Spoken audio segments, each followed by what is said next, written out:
Você já se pegou encarando o céu numa noite silenciosa, tentando entender o que ou quem está por trás de tudo isso? Talvez num momento de dor ou diante do nascimento de um filho, aquela pergunta tenha surgido, insistente de onde veio. Deus, a mente tenta processar, mas tropeça. Afinal, se tudo tem um começo, Deus também não deveria ter um?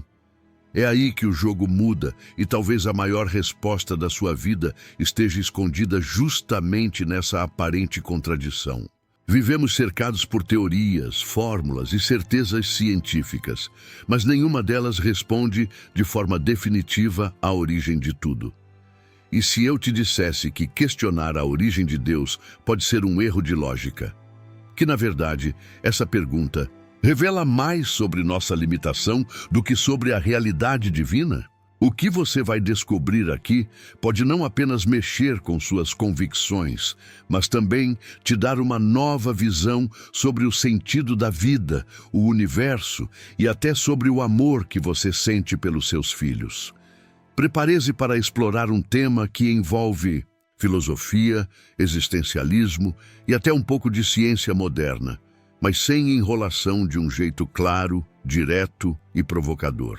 Vamos questionar o nada, desafiar o acaso e mergulhar em conceitos que podem te ajudar a compreender não apenas onde Deus está, mas por que Ele importa tanto na sua vida. A resposta pode não ser o que você espera, e é exatamente por isso que ela vale tanto a pena. Pensar sobre a origem de Deus é como tentar medir o vento com uma régua. É aí que entra a filosofia, com suas lentes afiadas, para distinguir perguntas válidas de meras confusões conceituais. Quando alguém solta a clássica "Quem criou Deus?", a gente precisa dar um passo atrás e se perguntar: essa pergunta faz mesmo sentido? Não é só uma questão de fé, mas de razão também. O conceito de causa primeira existe justamente porque, em algum ponto, a corrente de causas precisa parar. E essa parada não é uma pausa qualquer, é o início absoluto, sem precedente. Imagina um dominó gigante, cada peça derruba a próxima, certo? Mas e a primeira? Quem empurrou? No caso de Deus, essa primeira peça nem sequer foi empurrada. Ela é, por definição, autossuficiente. Esse é o ponto de partida que a filosofia clássica já discutia com nomes como Aristóteles e Tomás de Aquino. Deus, nesse contexto, não entra na linha do tempo como tudo que conhecemos. Ele é um Deus atemporal, sem início, sem fim. Parece difícil de conceber? É porque nossa mente foi moldada para pensar em começo, meio e fim. Aí vem aquela voz cética: mas se tudo tem uma causa, então Deus também deveria ter uma. Só que essa linha de pensamento gera um regresso infinito, um beco sem saída, onde tudo tem que ter vindo de outra coisa, sem nunca chegar a lugar nenhum. A razão nos obriga a considerar uma origem que seja diferente de todas as outras, que não tenha sido causada, mas que cause tudo. Esse é o papel de uma causa primeira, não um ser a mais na lista de explicações, mas o fundamento de todas elas. Agora, pensa comigo, se Deus tivesse sido criado, ele já não seria mais Deus, certo? Seria apenas mais uma engrenagem no universo subordinada a leis maiores. Mas se há algo maior que ele, então esse algo sim seria Deus. É um jogo de lógica que a filosofia já tratou com profundidade. Quando a gente fala em fé e razão, estamos tentando unir o intangível com o racional. E olha que não é uma tarefa fácil, mas é aí que a mágica acontece. E talvez você já tenha sentido isso. Aquela sensação de que existe algo além, algo que não pode ser explicado apenas com ciência ou com palavras de efeito. Um sussurro interno que diz a mais do que os olhos veem. Esse algo a mais, que muitos chamam de transcendência, é um dos indícios da busca pelo divino. E não precisa ser religioso para sentir isso, basta ser humano. E assim, seguimos para o próximo ponto. O que existia antes do universo dar o primeiro suspiro? tenta imaginar um cenário em que não há absolutamente nada. Nada de tempo, nada de espaço, nem sequer o vazio. Parece impossível, né? Mas é justamente esse nada absoluto que se propõe como o estado anterior ao Big Bang. Para quem não está familiarizado, a teoria do Big Bang é a explicação científica mais aceita para a origem do universo. Segundo ela, há cerca de 13,8 bilhões de anos, toda a matéria e energia que hoje compõem o cosmos estavam concentradas em um único ponto extremamente denso e quente, até que, de repente, esse ponto explodiu não no sentido comum da palavra, mas como uma expansão cósmica, dando origem ao espaço, ao tempo e às leis físicas que conhecemos. Não é como um quarto escuro, onde ainda há chão, teto e ar, é o completo não ser. E é aí que o raciocínio começa a apertar. Porque se realmente não havia nada, como é que esse nada decidiu virar alguma coisa? Isso desafia até os mais encorajosos defensores do acaso. E vamos ser sinceros, a ideia de que tudo veio do nada é no mínimo desconfortável. Dentro da filosofia, há um princípio repetido há séculos, ex nihilo nihil fit, do nada. Nada vem. Isso quer dizer que é mais racional supor que sempre houve algo. E esse algo não podia estar sujeito ao tempo, ao espaço, à gravidade. Porque todas essas coisas surgiram depois. Estamos falando de um Deus atemporal, não amarrado às regras do nosso universo, mas o autor delas. Esse conceito serve como base para o entendimento de uma causa primeira. Se antes do Big Bang não havia absolutamente nada, nem partículas, nem leis físicas, qualquer origem teria que vir de algo externo ao próprio universo. É aqui que começa a fazer sentido a noção de um ser que exista fora da caixa. Um criador com um tipo de existência que a gente mal consegue conceber, mas que seria o motor inicial de tudo. E não é uma invenção conveniente, é uma exigência da própria lógica. Pensa só, até mesmo os cientistas mais céticos admitem que o universo teve um começo. E se teve um começo, teve um porquê, um como, um quem. Não é questão de religião, é questão de coerência. A fé e a razão podem andar de mãos dadas aqui. Claro que não se trata de provar com equações, mas de raciocinar com profundidade. O nada absoluto não tem potencial criativo. Algo com capacidade de gerar deve ter estado presente e não há como escapar dessa provocação. É como se estivéssemos diante de uma cortina fechada. De um lado, vemos o universo em sua grandeza. Do outro, está o mistério que o precede. Aquela cortina é justamente o limite do conhecimento humano. Mas tudo aponta para um autor que é mais do que energia ou... Matéria é intencional, é consciente. E se esse autor existe, como seria ele? A gente vai começar a entender isso melhor quando observar as características necessárias de um ser capaz de criar tudo, e é por aí que vamos seguir. Agora que já entendemos que uma causa primeira precisa existir para dar sentido à origem do universo, a pergunta natural é que tipo de ser poderia cumprir esse papel. Não estamos falando de qualquer entidade. Esse Criador teria que ser incrivelmente diferente de tudo o que conhecemos. Para começar, ele precisaria ser eterno, ou seja, existir fora do tempo, um verdadeiro Deus atemporal, que não começou a existir, mas sempre foi. Difícil de imaginar, sem dúvida, mas a lógica exige alguém que não dependa de outra coisa para existir. Além disso, esse ser teria que ser independente do espaço. Não estamos falando de uma criatura que mora lá longe, em alguma galáxia escondida. Ele não pode estar preso a um lugar, porque o lugar, o próprio conceito de espaço, veio depois. Essa liberdade do tempo e do espaço também exige que esse ser não esteja sujeito à gravidade, à matéria, nem a qualquer das forças que governam o nosso mundo. Ou seja, ele não só criou as regras do jogo, como também não joga segundo elas, mas não para por aí. Se esse ser apenas existisse, sem vontade, sem intenção, o universo ainda estaria parado. É preciso que ele tenha desejado criar.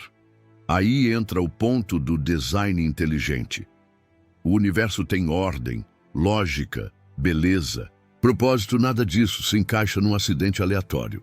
E para desenhar algo com propósito, é preciso inteligência. Um ser com vontade, com consciência, com projeto.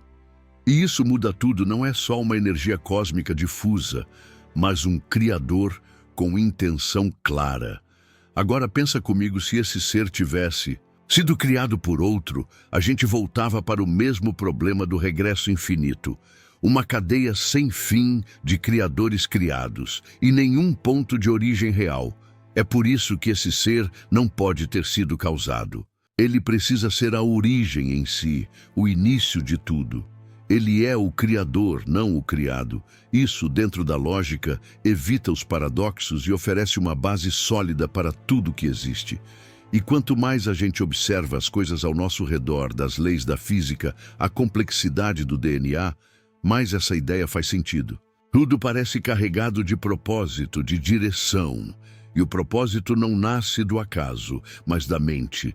O universo não apenas aconteceu, ele foi pensado, esculpido, estruturado. E o ser que o fez precisa ser tão extraordinário quanto sua obra. Mas como isso se encaixa na ciência?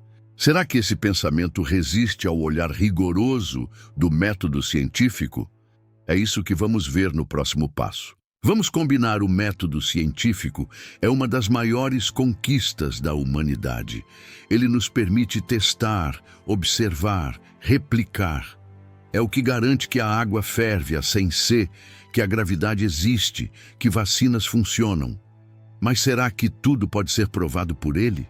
Quando o assunto é a origem do universo, e especialmente a ideia de que tudo veio do nada absoluto, a ciência começa a esbarrar nos seus próprios limites. Afinal, como observar ou replicar o instante anterior à existência do tempo? Uma das regras básicas do método científico é a falseabilidade, ou seja, uma ideia científica precisa poder ser provada falsa, caso esteja errada. Agora me diz, como é que você falseia o nada absoluto? Como levar o nada para o laboratório? A resposta curta: não dá. E se não dá para observar, nem testar, nem falsear, então não é ciência, é especulação. E especulação por especulação? O conceito de uma causa primeira tem muito mais amparo lógico e filosófico. Além disso, a ciência lida com o que já existe: energia, matéria, leis físicas. Ela explica como as coisas funcionam, não necessariamente por que existem. Quando se trata de princípios últimos como o início de tudo, entramos em território da filosofia, da fé e razão, e até da teologia. E está tudo bem com isso. A ciência não precisa explicar tudo, e reconhecer seus limites não a enfraquece. Pelo contrário, é sinal de maturidade intelectual. O curioso é que muitos cientistas sérios admitem que não sabem o que havia antes do Big Bang, e isso é honestidade científica. Mas quando alguém diz que nada causou o Big Bang, aí já não estamos mais falando de ciência, e sim de um ato de fé. Só que é uma fé que acredita no nada, e convenhamos, isso é bem mais difícil de engolir do que acreditar em um ser consciente, inteligente e atemporal. Afinal, o nada não decide criar nada. O design inteligente continua sendo uma hipótese muito mais razoável. E aqui vai uma provocação saudável. Se você acredita que tudo surgiu do acaso, sem direção, sem mente por trás, está mesmo sendo mais racional ou apenas evitando uma conclusão desconfortável? Porque a ciência pode nos levar até a borda do mistério, mas quem atravessa é a filosofia e talvez até algo mais. Mas calma, essa travessia filosófica também tem nuances. Afinal, nem todo mundo que duvida do nada absoluto acredita no mesmo tipo de causa. Tem uma diferença sutil e poderosa entre o agnóstico e quem nega qualquer causa. Bora explorar isso. Nem todo cético é igual, E entender essas diferenças pode mudar completamente o rumo da conversa. O agnóstico, por exemplo, é aquela pessoa que diz não sei. Ele reconhece os limites do conhecimento humano e não se compromete com respostas definitivas. Quando o assunto é o Big Bang, ele pode muito bem dizer não faço ideia do que causou isso tudo. E sabe de uma coisa? Isso é uma postura honesta. É aceitar que há coisas que ainda escapam da explicação científica, e isso está longe de ser uma fraqueza. Por outro lado, existe quem afirme com todas as letras que nada causou o universo. E aqui mora o perigo, porque essa afirmação não está apoiada em evidência, está se comportando como uma crença, mesmo que disfarçada de racionalidade. Dizer que nada causou tudo é mais do que ousado, é anticientífico. E nesse ponto, o agnóstico está um passo à frente. Ele deixa a porta aberta para novas descobertas, para o mistério, para uma possível causa primeira. A diferença entre essas duas posturas é sutil, mas carrega um peso enorme. Enquanto o agnóstico admite sua limitação, o negador da causa aposta numa certeza sem base. E isso contraria o próprio método científico, que exige dúvida, abertura, testes. Não é errado duvidar, o problema é achar que já se tem a resposta definitiva, especialmente quando essa resposta foi o nada mesmo. A filosofia nos ensina que o nada absoluto não pode gerar algo. Isso vale tanto para um átomo quanto para um universo inteiro. E cá entre nós, se você admite que não sabe o que causou o Big Bang, já está reconhecendo que houve alguma coisa. Pode não saber o nome, a natureza, o modo, mas houve. Esse simples houve já é um primeiro passo para se aproximar da ideia de um agente criador. E essa ideia, ainda que embrião de uma fé, brota da própria razão. Uma razão que se recusa a aceitar respostas prontas, mas também não fecha os olhos para a lógica dos fatos. É interessante como muitos agnósticos são mais abertos ao transcendente do que muitos que se dizem racionais.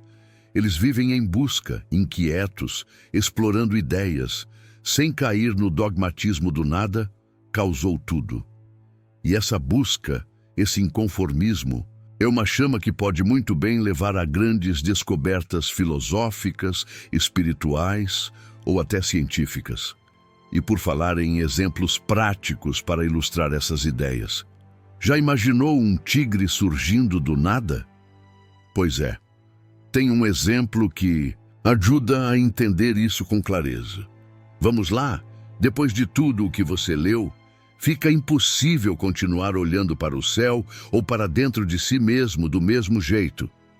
A pergunta de onde veio Deus talvez não tenha uma resposta simples, mas com certeza aponta para algo muito maior do que imaginávamos. E agora, eu te pergunto o que você vai fazer com isso? Vai guardar esse conhecimento na gaveta ou usá-lo como bússola para viver com mais profundidade, propósito e consciência? Será que você tem se limitado à sua própria gaiola existencial, se esquecendo do chamado interior para algo além? Até onde sua busca tem sido autêntica e onde você tem se acomodado em certezas confortáveis? O quanto do que você aprendeu aqui poderia transformar sua forma de se relacionar com o mundo, com as pessoas e com você mesmo? Essa reflexão não termina aqui, na verdade. Ela pode ser o começo de uma nova jornada. Se esse conteúdo mexeu com você, se ele te despertou perguntas novas ou confirmou intuições antigas, então já valeu a pena. E se quiser continuar explorando essas questões profundas com clareza, respeito e inteligência, inscreva-se no canal agora mesmo. Ative as notificações e não perca nenhum conteúdo novo aqui. Cada vídeo é um convite para pensar, sentir e, quem sabe, até voar além das grades.